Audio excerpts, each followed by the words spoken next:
దేవునికి స్తోత్రాలు. మీ అందరికీ నా హృదయపూర్వక వందనాలు. Praise the Lord. ఈ ఉదయకాల సమయంలో రోమీయులకు 6వ అధ్యాయం 23వ వచనం చదువుకుందాం. ఏలయనగా పాపము వలన వచ్చు జీతము మరణము, అయితే దేవుని కృపావరము మన ప్రభువైన యేసుక్రీస్తునందు నిత్య జీవము. దేవునికి స్తోత్రం. హల్లెలూయా. ఈ ఉదయకాల సమయంలో దేవాది దేవుడు మనతో మాట్లాడుతున్న మాట ఏంటంటే, పాపము వలనంటండి ఏమొస్తుందంట?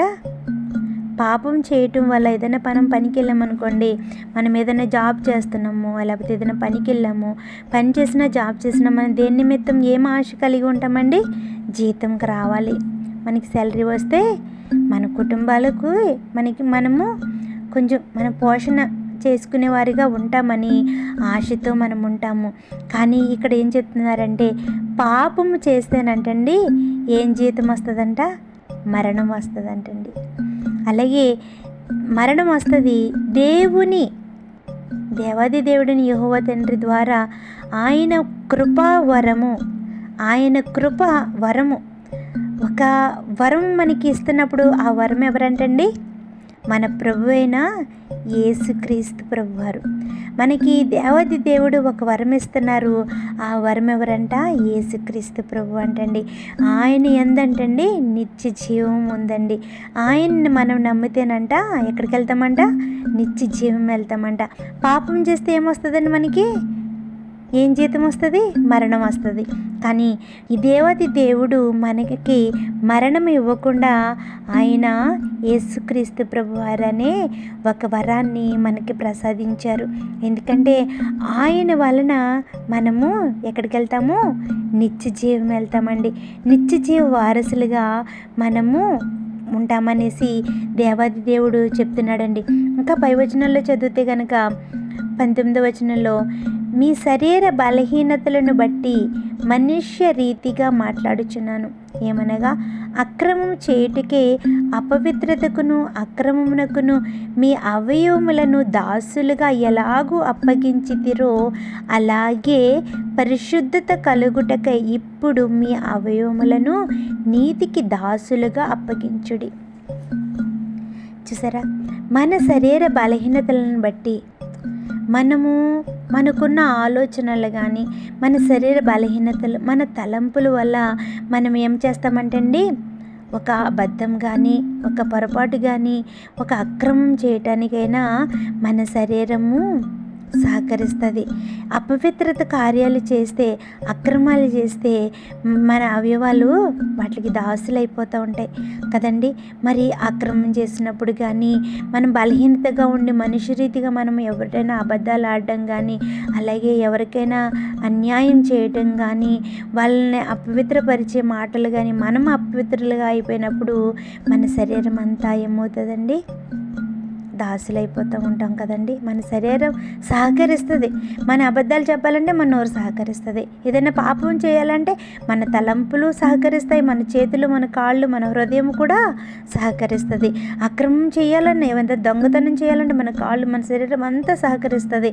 అలాగే మనం ఏది అయినా సరే, ఏ పాపం చేయాలన్నా కానీ, ఈ లోకానుసారంగా ఏది చేయాలన్నా కానీ మనకి ఏది సహకరిస్తుంది? శరీరం సహకరిస్తుంది.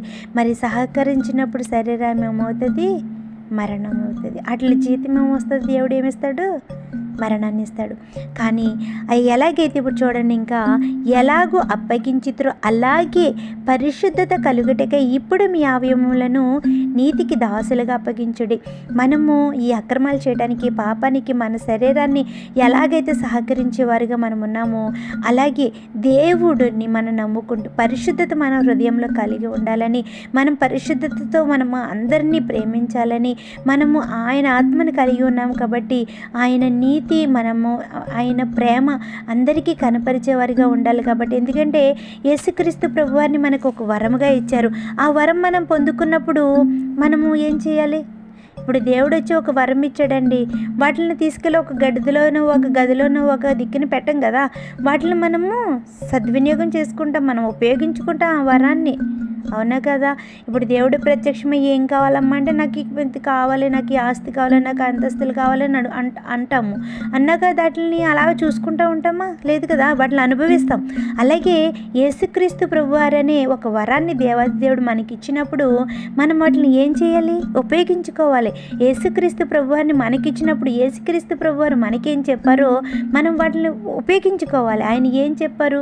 ఈ లోకానికి దూరంగా ఉండాలి, చెడుకి మనం దూరంగా ఉండాలి, మన ప్రేమను అనేక మందికి పంచాలని యేసుక్రీస్తు ప్రభువారు ఎలా అయితే చెప్పారో వాటికి మనం చేయటానికి మన శరీరాన్ని అంటండి దాసులుగా ఉంచాలండి. ఎందుకంటే మన శరీరాన్ని ఆ పని చేయడానికి మనము ముందుకు నడిపించేవారిగా ఉండాలి. మన శరీరం అంతా, మన మాట, మన చూపు, మన శరీరంలో ఉన్న ప్రతి అవయవాలు కూడా నీతికి పరిశుద్ధతకి కూడా మనము దాసులుగా ఉన్నప్పుడు ఎక్కడ ఉంటామండి? మనం నిత్యరాజ్యంలో ఉంటామండి. నిత్య జీవాన్ని మనకి దేవాది దేవుడు ఇస్తాడు. మనకి వాగ్దానం చేశాడు కదండి, మీకు నేను యేసుక్రీస్తు ప్రభువారిని ఒక వరాన్ని ఇస్తున్నాను, వాటిని మీరు తీసుకున్నప్పుడు మీరేమవుతారు? నిత్య జీవాన్ని పొందుతారు. ఎందుకంటే ఈ లోకానుసారంగా పాపం చేస్తూ ఈ శరీరాన్ని మీరు కనుక దుర్వినియోగం చేసుకుంటే కనుక మీకు మరణం. కానీ నేను ఇచ్చిన ఈ కృపావరాన్ని మీరు పొందుకుని ఆ వరం ఏం చెప్పిందో వాటి రీతిగా మీరు నడిస్తే కనుక మీకు రాజ్యము, నిత్య జీవాన్ని ఇస్తానని దేవాది దేవుడు నీతోనూ నాతోనూ మనందరితోనూ కూడా మాట్లాడి వాగ్దానం చేస్తున్నాడు. ఆ వాగ్దానం పొందుకుని నిత్య జీవంలో వెళ్ళేవారిగా ఉందాము. ఈ చిన్న కొన్ని మాటలు దేవుడు దీవించును గాక. ఆమేన్. Praise the lord.